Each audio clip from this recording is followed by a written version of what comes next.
Okay guys, here we are at the first installment of the Run Fast, Lift Heavy weightlifting segment, and we'll be doing back and shoulders.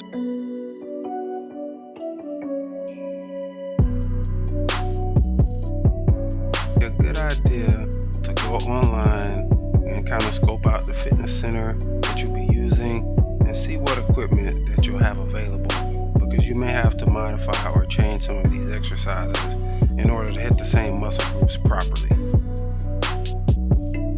Now these workouts are perfectly doable on your normal workout regimen. I find myself many weeks where I may have done chest and I may have done arms, and it's getting close to the end of the week and I know I'm not going to get to the gym multiple times, so I'll go to the gym and do a push-pull workout of back and shoulders to make sure I hit all the muscle groups that I need to hit on a weekly. In fact, I absolutely recommend that you try this workout at your local gym, the one you're familiar with, before you try to take it on a vacation with you, because you want to have your schedule set, you want to have your time set before you go trying to work out in a new location. These workouts will be on a schedule because obviously if you're traveling or you don't have a lot of time, you need to make sure you stay on some kind of set schedule. So what we're trying to aim for is 90 seconds of work between the two exercises of your superset and 90 seconds of rest. So what I'm doing here is 3 rounds of each exercise, so it should take approximately 9 minutes from the time I start working to the time I'm done with that set.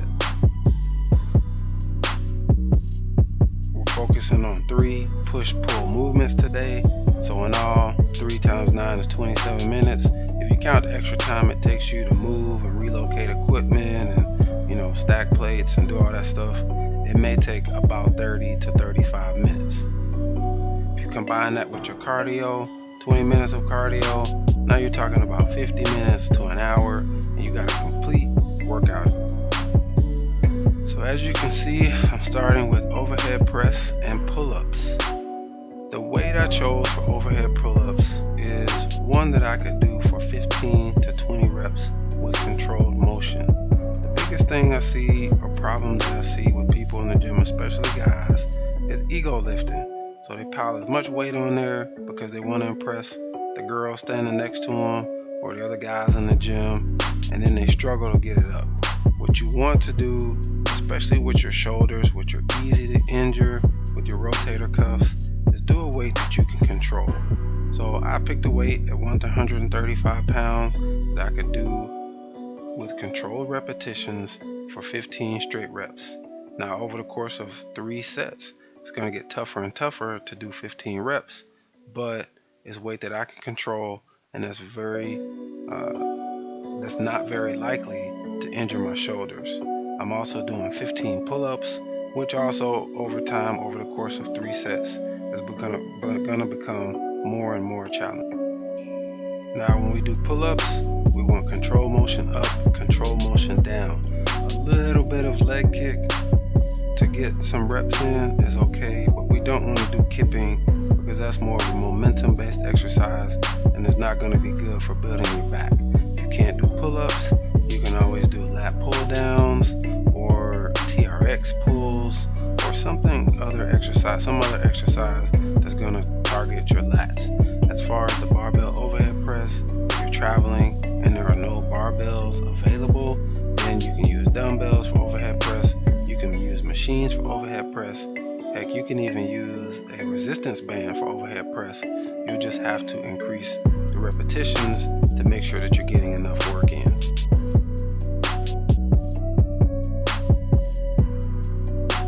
Over the course of this video, you'll see the fatigue starting to set in from the cardio that I did earlier.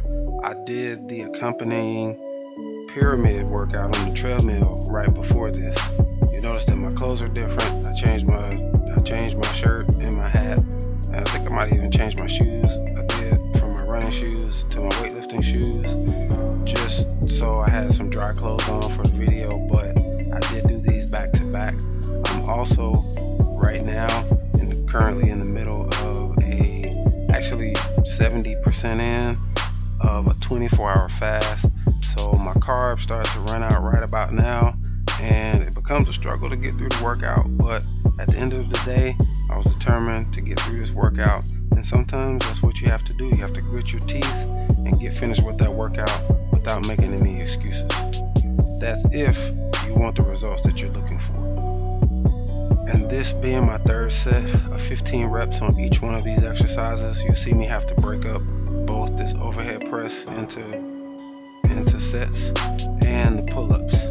The first two I was able to do pretty much close to unbroken, but this last set I had to break them up into a few sets, and I think I even went over time on this last set. As far as my time limit of 1 minute and 30 seconds, I think I went to close to 3 or 4 minutes. It was pretty slow, man. So you got to keep that in mind as well. If you get fatigued, you start moving a little slow, but you don't have a lot of time, you got to stay on schedule so that you can get the whole workout in. So I advise to either cut short some of the reps or maybe cut down some of the weight so that you can get done with your workout on time.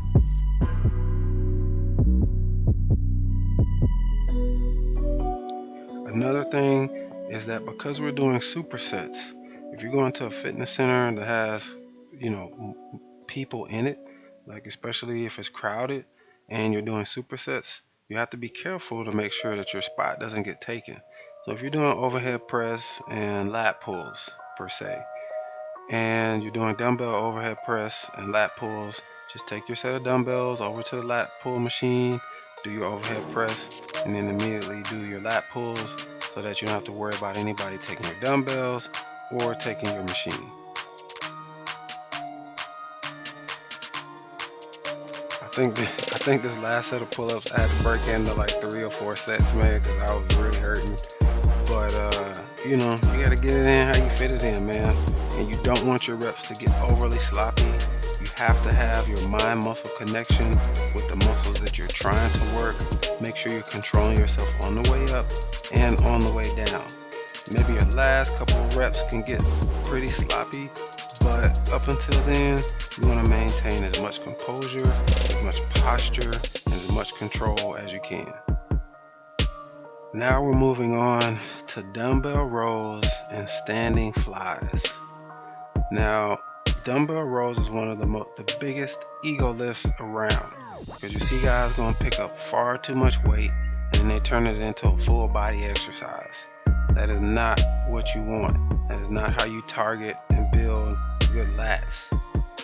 You have to pick a weight that you can control. 100 pounds happens to be a weight that I can control. I could probably do more, but not in this context and not with this energy level that I have going on right now. So I decided with this heavier weight now that I'm going to do 8 repetitions.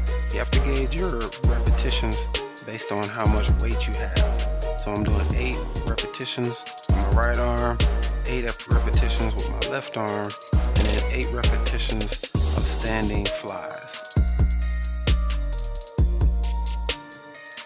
Another note with the dumbbell rows is that I see a lot of people go and find the nearest bench to put their knee on when they're doing dumbbell rows. That's fine if you're a beginner, but if you're a seasoned lifter, don't go put your knee on a bench. Hold that thing with your core. Let your core be your stabilizer, and you'll find that you actually get some good core work, some good residual core work in here with it. So you'll be developing your obliques and your abs and your lower back at the same time versus just deactivating your core by leaning on a bench. Now moving over to the standing flies. You'll notice a somewhat of a rocking motion with the flies. When you're doing extra heavy weight, these are pretty heavy for me, you want to get a little bit of momentum because your shoulders are especially vulnerable when your arms are at their lowest point and those weights are almost touching at the bottom. You want to get a little bit of momentum until you can really engage your shoulders and your delts to get that weight up. You want to control that motion up, and then you want to control it on the way down as well. But what you don't want to do is put yourself at risk for injury trying to do more weight than you can manage. I actually end up dropping the weight on the last set, but this is a weight that I can do on a regular basis. However, at my current energy level and energy expenditure, I probably should have had a little bit less weight to start with. But a little bit of rocking motion is perfectly okay, and you need to do weight if you want to build some good muscular and defined shoulders.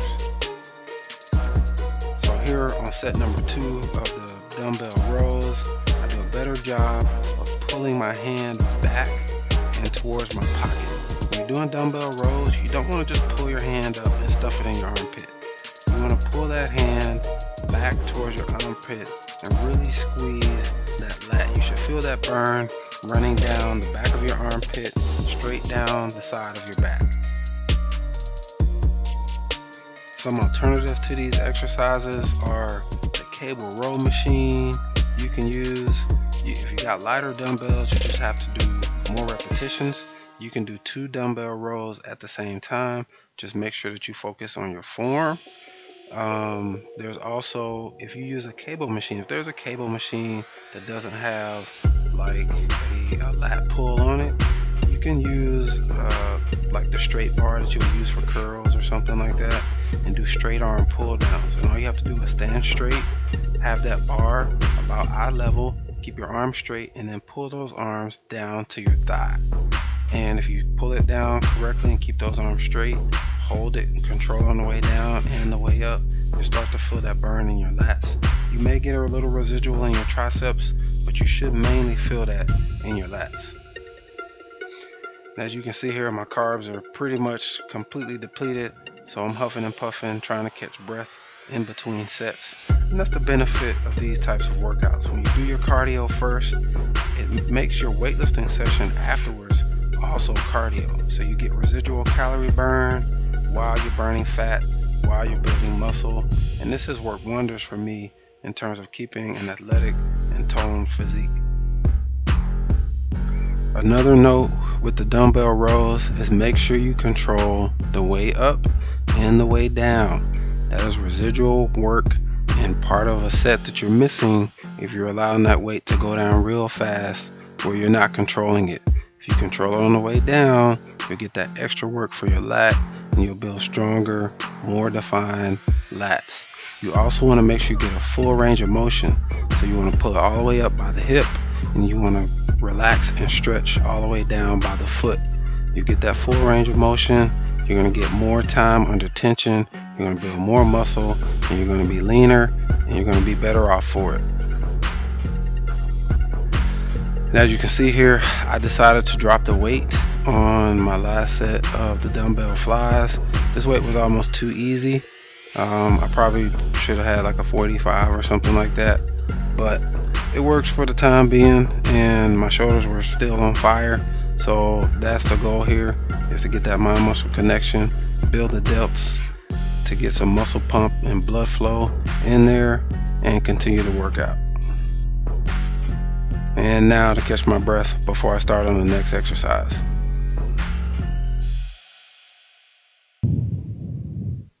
After your second superset will be a good time to check your watch, especially if you're under a time crunch. See how much time you have remaining to stay in the gym so that you can make sure that you adjust your reps and your time and your rest period accordingly, so that you don't have to leave early in the middle of a reps or sets, or that you don't overcook your time and end up late to your meeting or whatever excursions you have planned for your vacation. So this is the last superset, and what I decided to do was Arnold presses. I like Arnold presses because I feel like they work both the front and the lateral delts very well. And we're going to do some TRX Flys, which I feel work back and rear delts very well, because remember, your rear delts need to be worked too, which is a great target for back day as well, because you're going to work your rear delts doing back as well. So that's why shoulders and back is such a good combination to do. So I started off here with 50-pound dumbbells. This ended up being too light. I just kind of gauged it based on my fatigue level that, hey, maybe these 50 pounds might feel heavy after all the working out I've done, but ended up being too light because I wanted to aim for that 8 to 10 reps, and I did 12 pretty easily. I probably could have done 15 or 20 pretty easily, but I decided to just cut my losses there and increase weight on the next set and move on to the TRX Flys. I really like the TRX, and as you can see, I don't keep a lot of machines in my studio, mostly because some workouts will have 20, 25 people in there working out at the same time, and a bunch of machines will make it absolutely chaotic in there. But also because I just don't like machines. I like compound movements that force you to use a lot of muscle groups at the same time. So I like the nearly vertical TRX Flys, and as you can see, control motion up, control motion down, and that allows me to control the resistance with the angle of attack.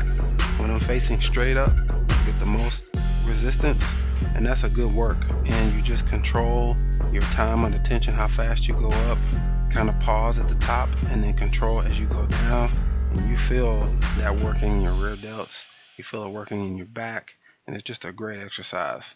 So if you want to get a TRX band for your house, definitely a recommended piece of workout equipment. You can also take a TRX band with you on trips, and if you don't have good access to cable machines, all you gotta do is find a stable machine to hook it to, and now you have good back exercises to do. You have a lot of different core exercises you can do with it, and it's just a great piece of workout equipment. As you can see on my second set of Arnold presses, I go to 65 pounds, which was much tougher and more in line with my 8 rep set, and just continuing to work out here, even given the fatigue level that I'm feeling right now. But as you can see, I'm getting a good pump in my back, in my rear delts, and it just feels good, man, to get the blood flow and the pump and the muscles that you're intending to target. That way you know your workouts are working properly. If you're not feeling the burn in the right spot, you need to change your angle of attack. You need to change what you're doing mentally in terms of connecting with the muscles that you want to use. You may need to adjust your weight, do lighter weight. Usually it's not heavier weight that's necessary, especially for guys. Usually it's lighter weight. For females, if you're up in there with some 5-pound dumbbells, as always, 5 pounds are just not going to get it done. You got to pick up some significant weight. Don't worry about looking like me or looking like a bodybuilder. Until you're doing the same amount of weight that I'm doing, you're not going to look like me. But you need to do a weight that's challenging for you, that's going to help you to build some lean muscle. People want to build muscle, but they don't want to lift weights. It doesn't work that way. You got to lift some weight that's challenging for you if you want to build muscle.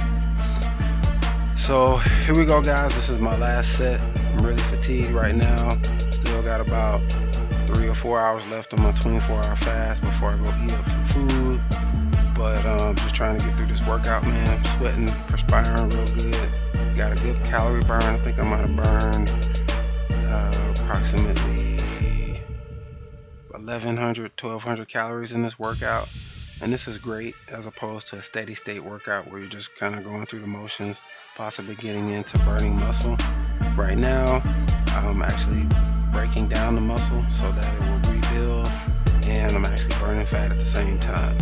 So I encourage you guys to try this workout, and then once you have it down, take it on vacation, take it on your next work trip so that you know what you're doing when you get there, and use it to your benefit. As always, guys, appreciate you watching the video. Be sure to comment, like, subscribe, and share these videos with people you know who are trying to get in shape. And just be on the lookout for series 2 with the next cardio and weight installment. I'll holler at you guys in the next video. Peace out.